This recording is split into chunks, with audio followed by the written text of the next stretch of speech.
the network for the AV industry.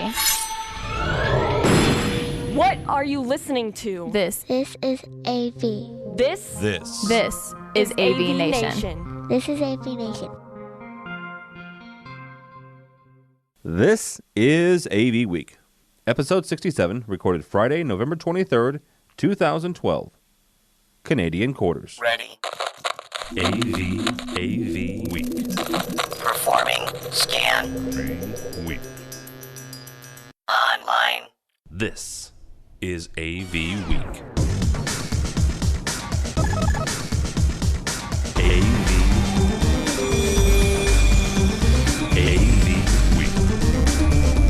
It's time for AV Week, your weekly wrap-up of audiovisual news and information. My name is Tim Albright. I'm your host. Thank you so much for joining us. By the way, happy Black Friday, y'all. With us is someone who enjoyed Black Friday, I think probably as much as my wife did, is Miss Dawn Meade from Net-AV. How are you, ma'am? Very good, thanks. And you've rested and you've recovered from the craziness? Absolutely. All right. With us is also a very sad Cowboys fan, Mr. Matt C. Scott from Omega Audio Video. You're darn right I'm upset. I believe yesterday, by the way, was Romo's first loss on Thanksgiving. Just wanted to point that out there for you. It was his first loss at home in November as a Cowboy ever. See, I was just trying to be nice by saying the first one on Thanksgiving, but wow, dude. Sorry. Jeez. And see, personally, I liked the nice symmetry of the Indians beating up on the Cowboys on Thanksgiving. Yes. I thought that was classy. That was very nice. Nice. If only they'd done that 400 years ago. All right. Last but not least is, I say that with plenty of Cherokee blood in me. Last but not least is George Tucker, the engineering coordinator for World Stage. How are you, brother? Hey, guys. How are you? I'm doing fine. This week we're going to talk about no more iDevices ever in the United States. Sort of, kind of, not really. We're going to pit Tesla. Actually, no, we're not going to pit Tesla versus Edison. We're going to join the two together in holy matrimony. So, yeah, kind of sort of on that. And Kramer has come out. Yes, I can talk. With, I think, is their first twisted pair for digital. But first, if you work for Panasonic, I'm sorry, but apparently they're killing about 10,000 jobs. This is according to Reuters.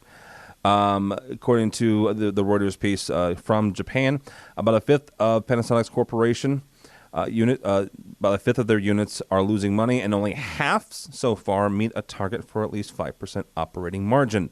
So they're killing 10,000 jobs. Now, before we get too crazy when it comes to the world of AV, let's be frank here. Panasonic makes more than just projectors.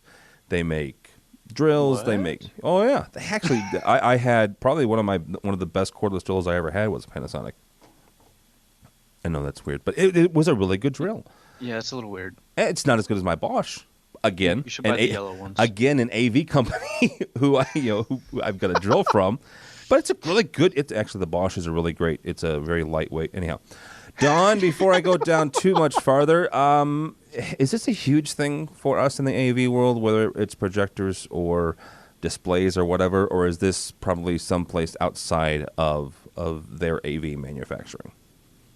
Well, I mean, when I was reading this story, I didn't see a ton that said like it's the Panasonic AV division that's losing a fifth of their, or that's losing money and getting slashed or anything. It didn't really indicate what business units. And like you said, Panasonic, they're huge. They make a ton of stuff.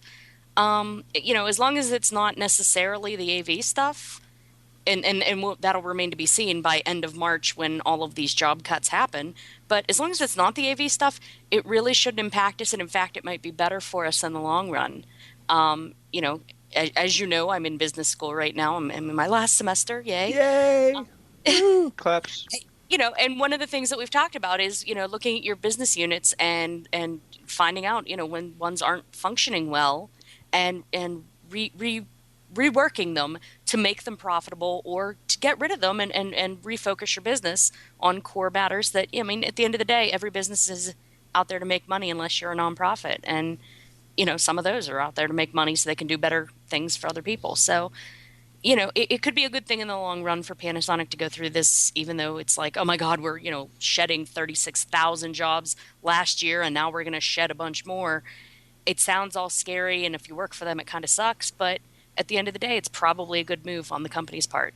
Now, I say that not knowing if it's the plasmas or whatever. If all of a sudden Panasonic's out of AV, then I'll be a little miffed. But business-wise, it makes sense based on what I read. Not even a year after folding Sanyo into their fold, maybe having some issues. George, is this kind of like what Dawn said, where it comes, they're trimming some of the fat, and hopefully some of the fat isn't in the world of AV, so that'll help them be a leaner, meaner Panasonic, and that should benefit us if the cuts aren't in the world of AV. Yeah, I mean, it sounds like it, right? I mean, there's a quote in here that says it's a sprawling conglomerate. So, I mean, there's a lot going on with this company. I think they make everything from tractor parts to, AV stuff. But there is something to be concerned with that. Everybody we watch, Sony, Panasonic, they're all sort of consolidating. Why? Because, I mean, look at the projectors. If you go on projectorcentral.com, you can look up how many projectors are made by one manufacturer under different names. I mean, you really are at a point here where a lot of these guys are keeping certain things going that they don't need to. And that can help save a lot of money unless they think that's a loss leader towards a better infrastructure that they're selling with it. But I think it will affect some of the AV side because I don't think it's that high of a profit anymore for them. I think they're going to continue to outsource it or do partnerships with someone where the name is going to be a partnership name instead. It does and will affect us in some way, at least on the low end. I didn't think about that. Matt C. Scott, you've got probably as much or more residential than I do. Is this where they live now? And that maybe that's where their profit margins is in CE, or is it more not CE, but yeah, consumer electronics, or is it more in the projectors and the higher end stuff? I don't really know. They've been touting their huge plasmas, commercial displays for so long that kind of own that market. And then at the complete opposite edge of the spectrum, they make watch batteries and fax machines and printers and I could go cordless phones. So I don't know. Now, granted, we all know that most of the panel manufacturers are losing money in that business unit, but again, whether this is where this is coming from, we don't know because it doesn't say. So, I'm sure they're making a lot in that, but again, there's so much other divisions and other parts of their business that we're not really privy to, and as AV guys, we're not really on top of. That it's really hard to say. Okay. This comes to us from strategy.com. We'll put a link on it, but basically it's from Nortek. And if you don't remember what's happened in Nortek in the last 6-7 months, back in May, I think, April or May, they came around and they took all of their groups together, all of their various companies, stuff like Geffen and TV1 and Magenta, and a couple other ones, and are kind of had all of them under different names, and then they got them all under Nortek, and now they're consolidating it even more under a name called the Pro AV Group. To me, this sounds more like a consulting firm than it does a group of various manufacturers. But that's just me. George, is this a huge deal, or is this a marketing thing? Is this, Nortek's finding out that people can't find them in the yellow pages? What's the thinking maybe behind this? The answer is yes. Thank you. There is no linking. But here's my problem with this, is that I'm looking over this article again as we speak, and the Pro AV Group has Geffen, TV1, Magenta Research, and some others consolidated into one group. There's that word again, consolidation, right? Yes. But there's a lot of overlap with those products. I'm not quite sure what they're looking for. Is this a way of acquiring stuff for every budget level, and it's the long tail theory? What's going on here? There's a ton of overlap there. Well, and when is Geffen Pro? Okay, so but TV1 I can see in the research. Well, hang on for a second. I want to throw some more grist into this mill, because their other core brands are Niles, Speakercraft, Xantech, Elon, Aiton, Blue Bolt, Proficient, Panamax, Furman because we all need power conditioners, and Sunfire. So we've All got owned 3 by the power same conditioners. people. So, and we all need IR emitters too. So they're not trying to corner the market in pork bellies too? There's somebody in there juice. probably owns a pork farm. Yes. Yeah, concentrated frozen orange juice. Yes. Yeah. Oh, very nice. Yes. If you don't the get that, classic. look up. Oh, come on! What was the name of the stupid movie? Trading places. Trading Thank you, Trading Places. Places. I wanted to say Brewster's Millions for some reason, but totally No, wrong movie. Same actor, wrong movie. Yeah. Dan Aykroyd was in that too. Okay. Yes. Dawn, have they lost their ever loving mind here, or is there a really good reason for this? It's entirely possible that they're just trying to get some name recognition. Because But I mean, they keep changing their name. well, I know because nothing's working. Okay. I mean, I hear the name Nortek and I'm thinking of like, some computer product or like a beauty product company. I don't think AV stuff. I don't think Niles and who else was it? TV1 and Magenta. I know those by their Geffen. names. I know Geffen by their name. So the only reason I knew the name Nortek was frankly because of being on AVWeek and getting stories from you saying, let's talk about Nortek. I mean, Wow. so, yeah, the name Nortek meant nothing to me. So I can be behind them saying the Pro AV belting firm or something. As long as they actually brand it and get people to recognize that, it can only be for the good. Nortek kind of is like, what? So. It almost sounded like a defense contractor to me at some point. Yeah, I could see that Better too. peace through Nortek. Well, it also it reminds me of there was a wireless razor for a few years. What was it Right. called? I don't know. Anyway. All right, we're going to talk about a really smart person who wrote a very interesting piece that I kind of kick around here. Apparently, Matt Scott, the Canadian government has a limit on the amount of internet minutes you can use on Black Friday, and he's exceeded that. So we will push through and try to connect with him a little bit further on down the line. Alan Brawn, Alan C. Brawn, real smart guy. He wrote a piece for AV Network, and that's the guys over at SCN and a couple other magazines. Well, the website is avnetwork.com. The title of the piece is License to Thrive. And what Alan talks about is the plethora of certifications you can get throughout the AV and IT world. Dawn, you mentioned that you are finishing up your beautiful double grad school work, and I salute you for that, ma'am. I am not worthy. I'm doing a paltry one, and I'm about to pull my hair out. But you and I have talked both on this show and off about the fact that there's not really any significant degree. There's not a quote unquote AV degree that you can get. So you're going to school and getting a couple of different master's degrees That are semi-quasi related. Yeah, they're semi-quasi related. But and Alan even points this out in the AV world and even in the IT world. There are quasi-related, and then once you get in the industry, you go out and get all these certifications, whether it's a CTS or an ISF or Cisco certified or Microsoft certified or whatever it is. We're big on the patches on our arms.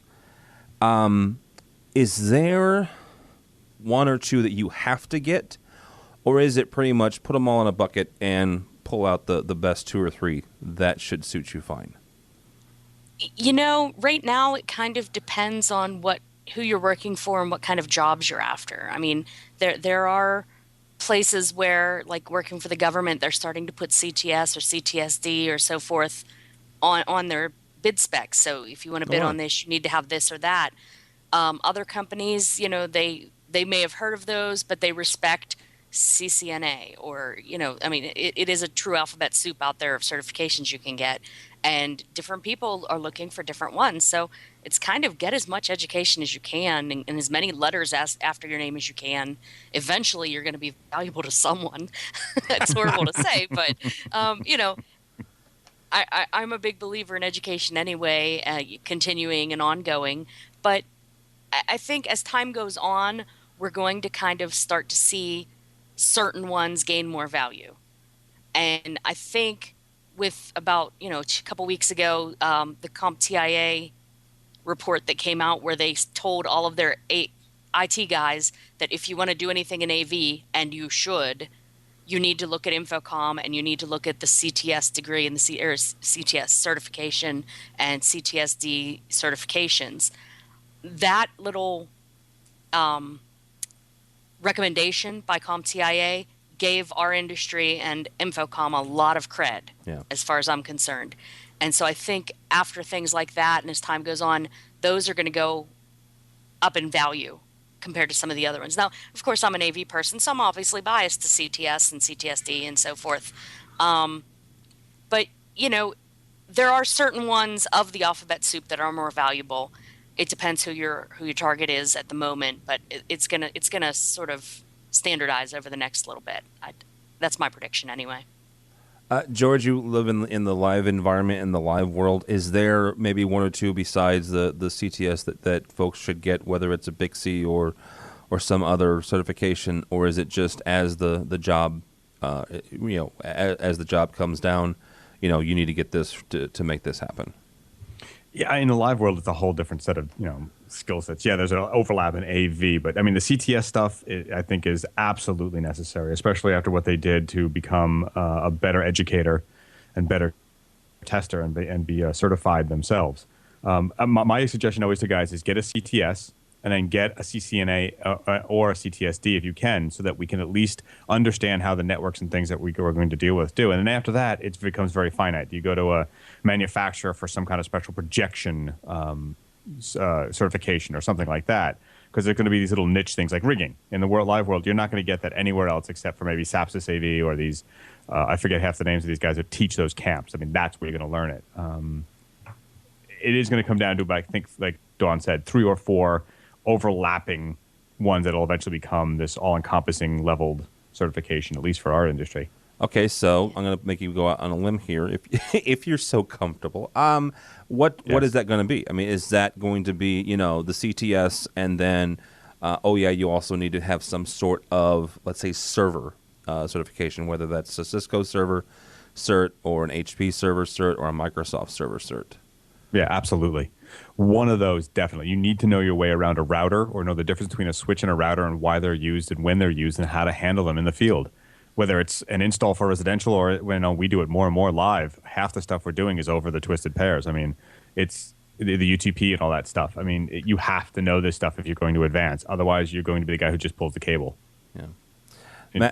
Matt Scott, have you joined us yet? I am. Awesome. We're talking about certifications. He put 2 more quarters in the Canadian internet machine. Does that mean his bed's vibrating now? All I had was nickels. Oh. And I had to dig around and find some quarters. All right. We're talking about the certification, the story by Alan Brawn. Yes. Talking about not only in the pro world, but also in the residential world. You deal with a different set of people when you're talking about resi, because some of these people, flat out, let's be frank, they don't care. They want it to look good and they want it to work. Dawn mentioned that the fact that in working with the government, they're putting the fact that you have to have a CTS in. You need to have a CTSD, or they'd like to have you to have a CTSD. They'd like you to have this certification or that. What is it that you should do, whether that's, or what certification should you have when it comes to residential AV as opposed to maybe pro?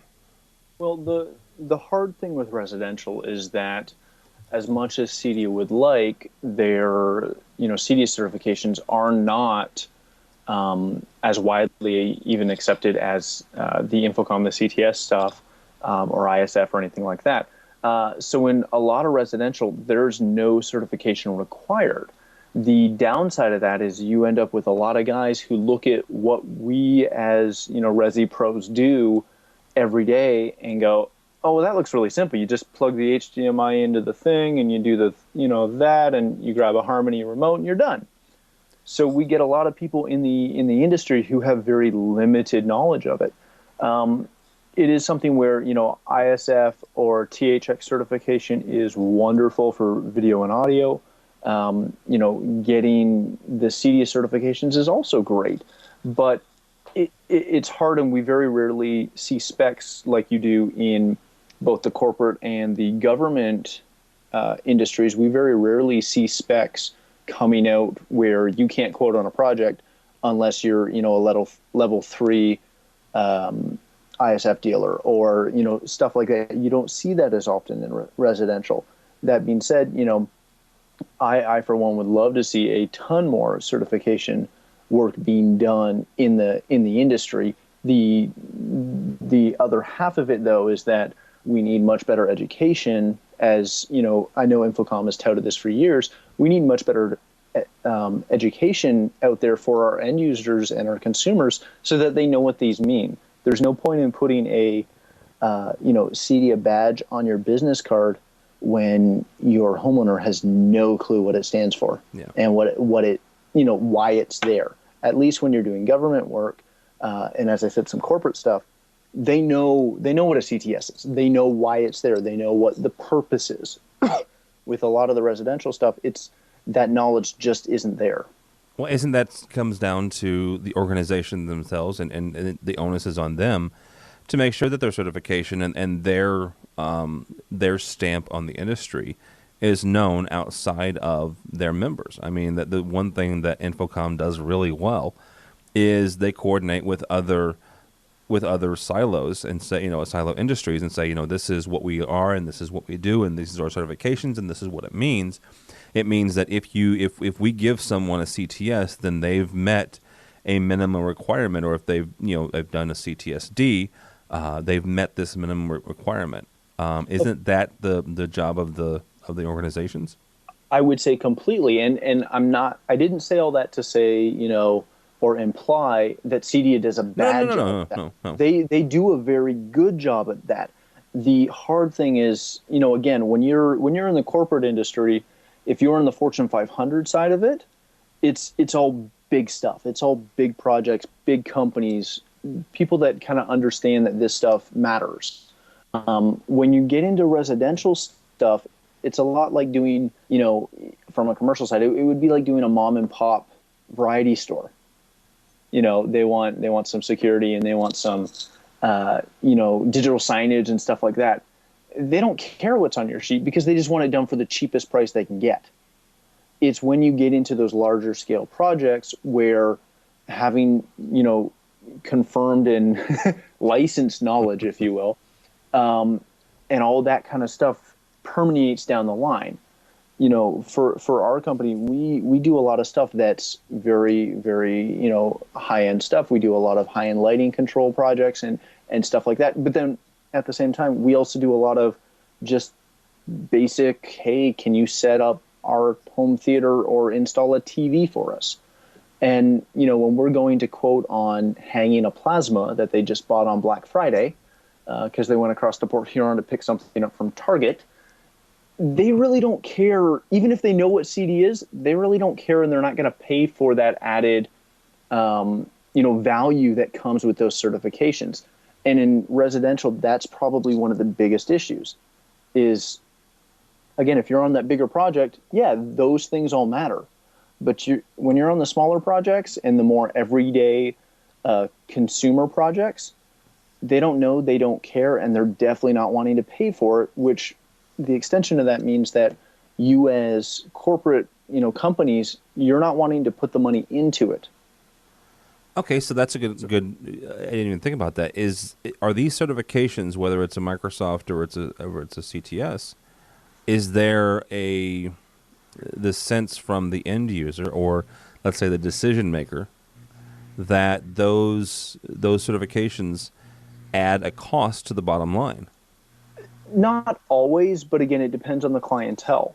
When you're dealing with, again, those more entry level people that are interested in that doorbuster that Best Buy had, they're just not going to care. So whether it's a actual perceived value and cost to having a CEDIA certified company come in and do this, again, this is all permeated on the fact that your end user actually knows what CEDIA is. And that's very, very minimal. I would say of our clients, it's probably less than 5% have ever heard of it. Wow. Let alone, Infocom or anything like that. It's just, it's a very hard thing to do. But, Sorry, go ahead. No, I was going to say, Matt, it sounds to me almost like you have to have a marketing campaign with that saying, guaranteed certified techs. Yeah. Sort of in the vein of the red caviar saying guaranteed not to turn black in a can. Exactly. It's a little versus psychology, but Exactly. And that's what we do with our, our lighting spec, because that's probably our highest spec that our company has, is we're a level 3, Lutron dealer for Radio Raw 2. We're one of 90-something dealers in North America with that. So when we have that, we're able to promote off that. So we can add a perceived value and additional value to our company and our proposals over top of what, some guy who, for Raw went to an ADI one-day training seminar and got the first little itty-bitty part that allows him to sell it. When we have those certifications, it allows you to be more professional. It allows you to have a greater perceived value to the end user, whether they're willing to pay for it and whether that ever even factors into their, purchase decision is one thing. But, it's something where you can't put that into their purchase decision, make that part of the sale if they don't know about it. And if you don't tell them about it, they probably won't know. So it's twofold. Yes, it's on, organizations like Infocom and CEDIA and, ISF or THX or whoever you want to talk about, but it's also on the holders of those certifications to go out to their users and say, hey, just wanted you to know that, we're CEDIA certified. We've got this, and this. All of our guys are trained in this, and this. We're not some, again, especially in Resi, we're not some guy who last week was pulling, cable for ADT, or who worked at Radio Shack for 6 months, or worse, worked at Best Buy in the, home theater division for a week and a half and came out and said, dude, I can totally hook up that $300 Yamaha for like $50. And when you have those other certifications, it's a lot easier to get into it and, help differentiate yourself from all your competition, which again, just continues. It's that whole cycle. If Infocom and CEDIA promote it, and then you as a holder of those certifications promote it, everybody is helping to promote the industry, which helps the industry grow and helps not weed out the guys that don't have the knowledge, but it does kind of help weed out the guys who don't have the knowledge, which is good. Well, and that's one of the first things that I did when I came on board with Net-AV is, let's be honest, unless you're totally a trunk slammer or you are doing like $1 million jobs with, solid gold fixtures on everything, one extreme or the other, most AV companies out there do a decent job. Yeah. Especially, the mom and pops, there's not a ton of differentiation between a lot of mom and pops unless somebody just is an idiot or somebody is just like fabulous. We're all good AV people. You know what I mean? And what really sets you apart, your unique selling proposition, if using business school terms, you have to have something. So you have to have that hook. And the first thing I did getting into Net-AV was I said, look, I see you're not Infocom company certified, and I see you don't have everybody's certificates everywhere all over the walls. I want every employee, including you guys, the owners, to give me all of your certifications, all of your classes, all of your degrees, all of your anything. If you even got, a gold star from your teacher for perfect attendance, I want to know about it. And then you put that together, and within the first couple of months, we are now an Emerald certified AV company through Infocom. Wow. Based on the number of employees that we have with certifications. We're working on getting a Diamond certification, and it's, pardon me, kind of bullshit. These certifications with they don't mean the world, but they do mean that we took the effort to train our employees. They do mean that we take the effort to do our job to a certain standard. And it's something that we can hold up against a competitor that does work just as well as us. And when our, price proposals are pretty much the same, you're going to go with quality as the differentiator. Yeah. And education and all of these certifications, especially when you market them properly, that's what it's about. It's about setting yourself up as a perceived expert. Hey, let's be honest. The whole reason AV Dawn came into existence as a brand, quote unquote, and the whole reason I started blogging was I worked for a mom and pop. I wanted to get us some perceived expertise, which, we know what we're talking about, and I know what I'm talking about. But at the end of the day, if you have two people that seem to know what they're talking about, but one's a published expert, so to speak, and the other's just Timmy down the block from whatever AV company, who are you going to pick? And that's what it's all about. You have to let people know, and you have to get out there and utilize the tools available, including certifications, to get that expertise, and it'll ultimately pay back in business for you. No, that's very true. And it's also something where by doing that, by being members of these organizations, and even for a resi company, even getting outside of the AV side and becoming a member of your home builders association and stuff like that, being a member of your chamber of commerce, these are all things that help to promote you as a company, but also show that you're involved in not only your community but your industry. Because just as Don said, when people see all those certifications and they see that you're actively involved in your industry and even your community, it just shows that you're not just another company that just kind of does their own thing. Again, not saying that that's bad, but that they just, they live in their own world. As soon as you get out there and you show and demonstrate that you're involved, it just adds that, I don't want to say air of importance, but it really does add that perceived value, right, which is great. Yeah. All right. Well, now that we've let that out, you are listening to AV Week. Thank you so much. That would be Matt C. Scott. Don Meade is here from Net-AV, and George Tucker from World Stage. This comes to us from Innovate, innovateonthenet.net. We'll put a link up to it. Kramer has added a new DVI matrix switcher. Yay! Oh, yeah. Because we needed a DVI switcher. I poke fun. But actually, the cool thing about this is, and we reached out to Kramer, haven't heard back yet, but it's the week of Thanksgiving, so I kind of get it. From what I can tell from their website, this is their first Twisted Pair, kids. And that's kind of cool because Twisted Pair is some new fancy schmancy thing, but the fact that another company is getting into Twisted Pair. And George, you mentioned it when you talked about being in the live world. That's kind of what you guys do. Whether it's Twisted Pair, it's also you also deal with fiber a lot. And a quick plug: George's Live Life episode this month deals with fiber. But is this a good thing? I mean, I always think competition is a good thing. So it's a good thing that Kramer has gotten into the world of Twisted Pair, of digital over Twisted Pair. I'm sorry, you were asking me that, right? Yes, I'm sorry. Yes, George. Yeah, George Tucker. I didn't quite. The other George has gone to the bathroom. Yes. No, he's somewhere else entirely. Yeah, I think it is a good thing because they finally can give us something that we can get over very inexpensive wire when we need to. I have to see. It's a good thing from them. We'll see how well it performs. I don't know yet, but I always like to see this transition.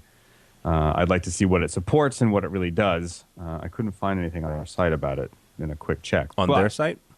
Yeah. Yeah, like I said, I did full research on it. Well, and what I found was, I could definitely be wrong. I could be missing something, but I found the only thing I could find that is spitting out Twisted Pair is this specific product.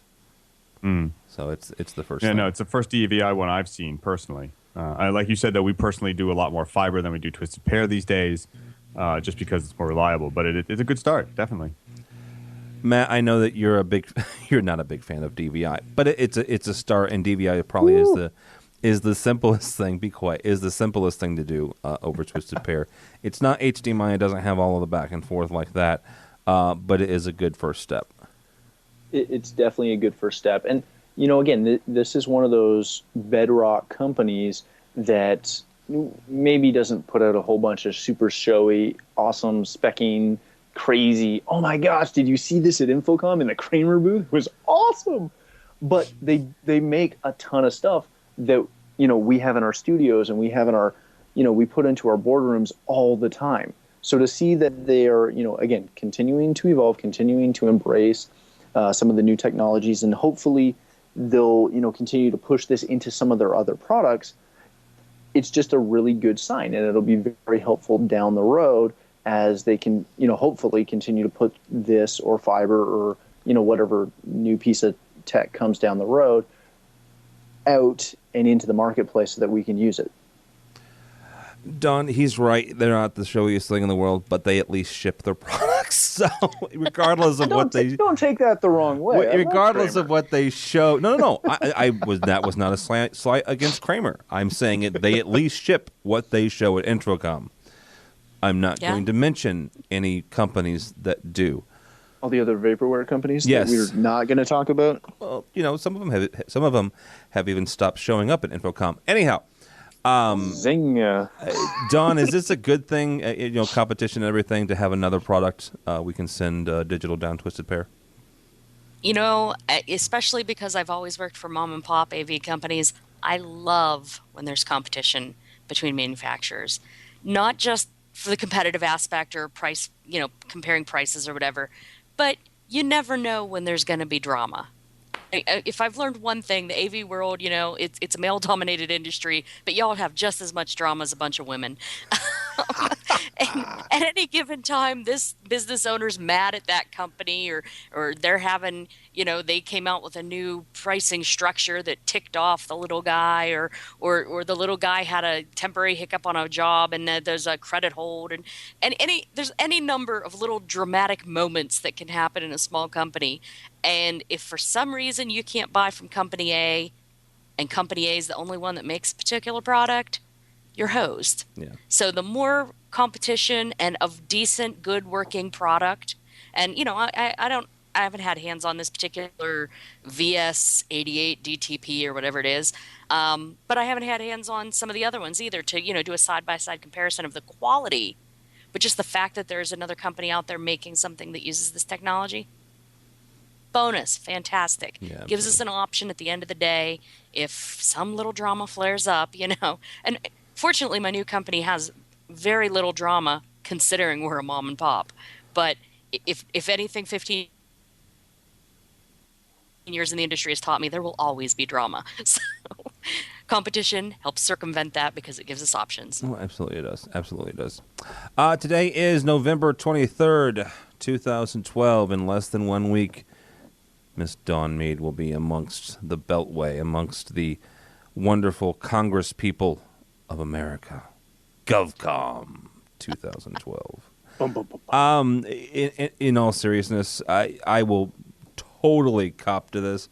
Last year, about this time, a little bit, I think back in August or September of 11, when Infocom first started touting GovCom 2011, my first reaction was, really? They needed an actual government show? Okay, sure, great, awesome, groovy. And then my good friend Dawn Meade went to the show, and holy crap, I have to totally say, you know what, I was wrong. I said it last year, I'll say it again. This was actually a really good show. My eyes being Dawn Meade and the things that she wrote for Rave Pubs. But I think, at least from my perspective, again, I'm a big dumb Midwesterner. From what I can tell, this was actually a really good show and a really needed show. So, Dawn, can you give us a preview and kind of a review of what you saw last year? Well, last year, GovCom, the whole idea behind it was a mini Infocom, but specifically AV companies focusing on the government and military markets, and locating it in the D.C. area where the critical mass of your government agencies and military agencies are located. These are folks that don't necessarily get the time off or the travel budget to go to Infocom and see the big show. They don't necessarily get to travel to some of these other things. It's not a big deal for them to hop on the metro at lunch and head over to the convention center and stroll around and check out the exhibits and see what technology there is, though, during their lunch hour when it's located in D.C. So in that respect, it was absolutely needed. This year, they've gone one step further. They didn't just locate it in D.C. and hold GovCom, but they have co-located the show with the Government Video Expo, which has been around for many years, but it's focused more on the broadcasts and streaming markets. It's also co-located this year with the Enterprise Architecture Conference and the Government Information and Analytics Summit. So they're really focusing on, we're going to bring in all of the IT guys and the AV guys and the facilities guys, anyone that's working with these technologies in the government agencies and the military agencies, and we're going to bring them right here to DC, to the convention center, and show them what we got. And if the show is half as good as last year, it'll be a fantastic show, because you get things at GovCom that you won't see at Infocom. At Infocom, all of the manufacturers want to show their biggest, shiniest, most whiz-bang technologies. and they're not going to see a ruggedized plasma display for use in a hostile environment. They want to show the big, shiny, sexy ones that make video walls and show blinking lights.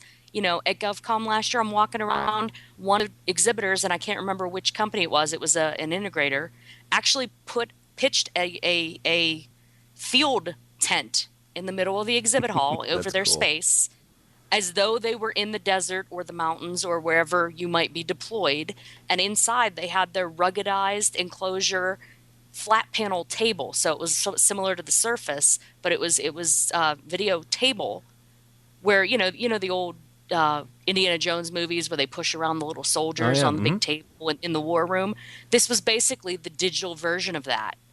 In this tent, with this ruggedized rack that this integrator came up with their own ruggedizing to protect the equipment that isn't necessarily military ready.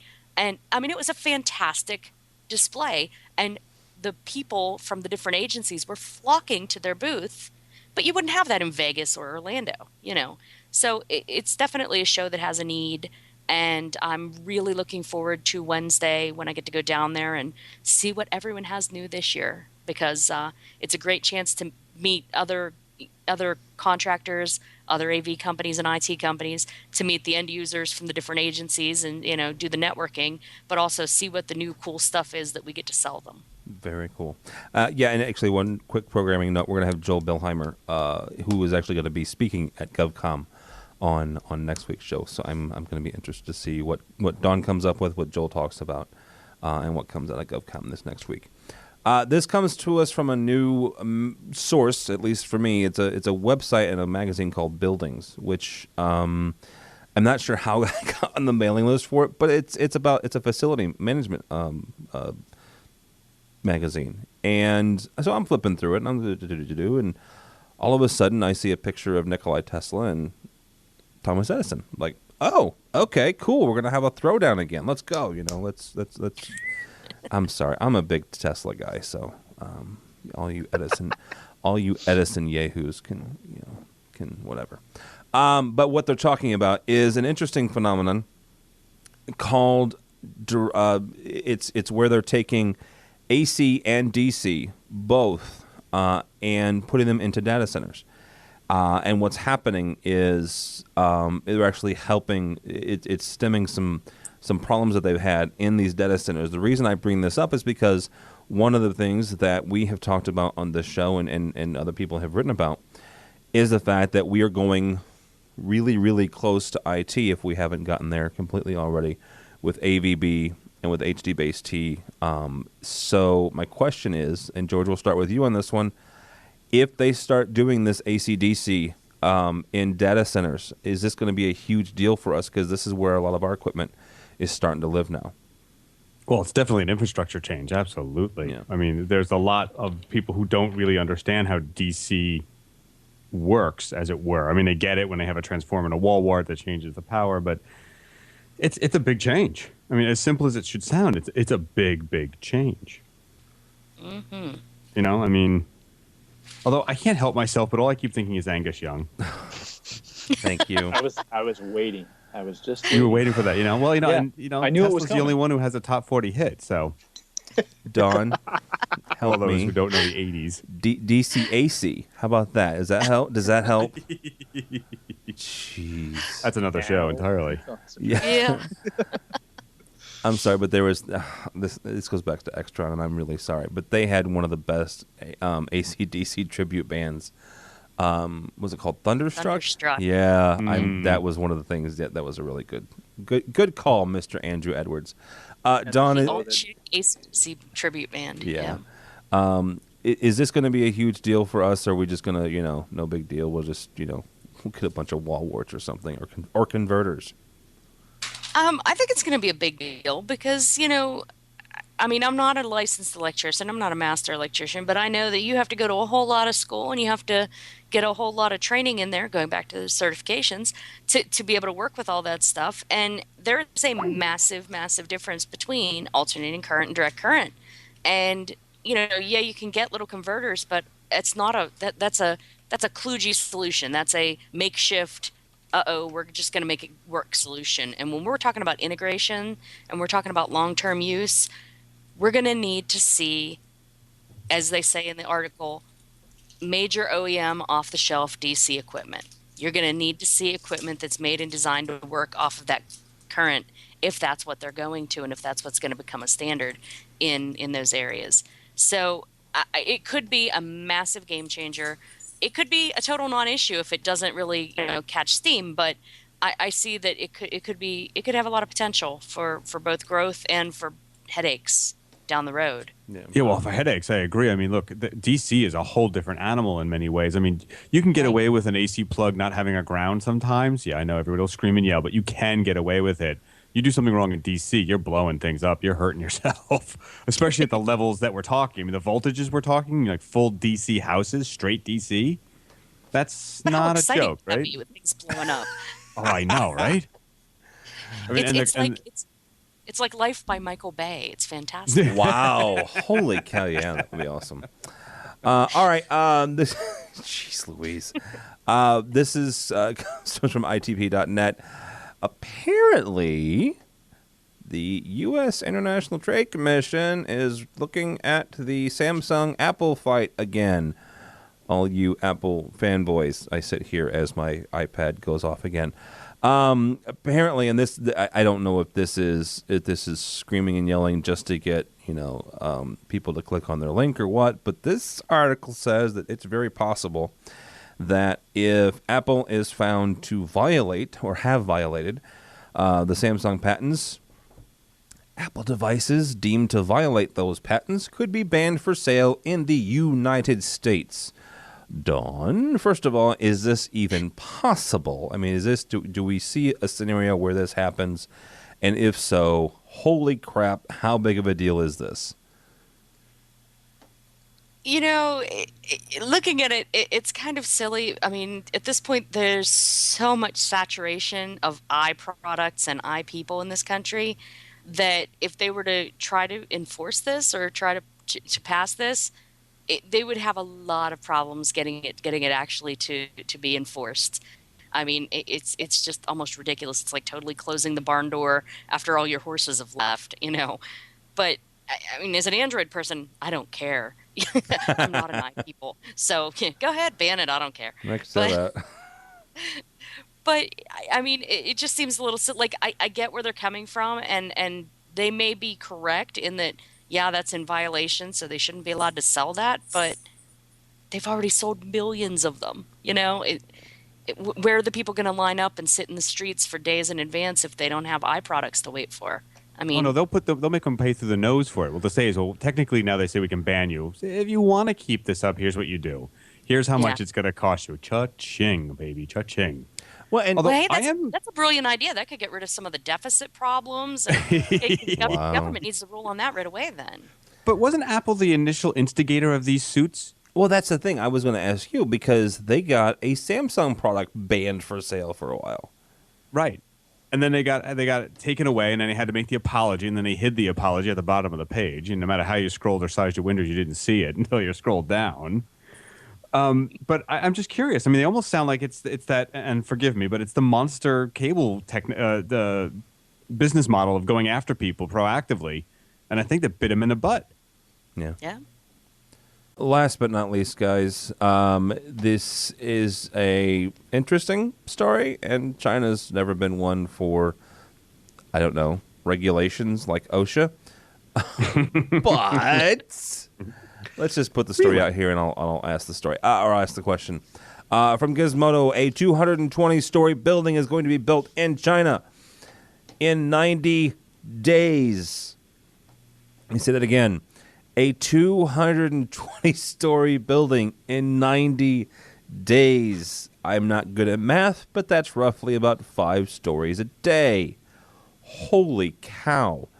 Don, my first question for this, and somewhat kidding, but not really. Did they forget about the AV when they figured those 5 stories a day?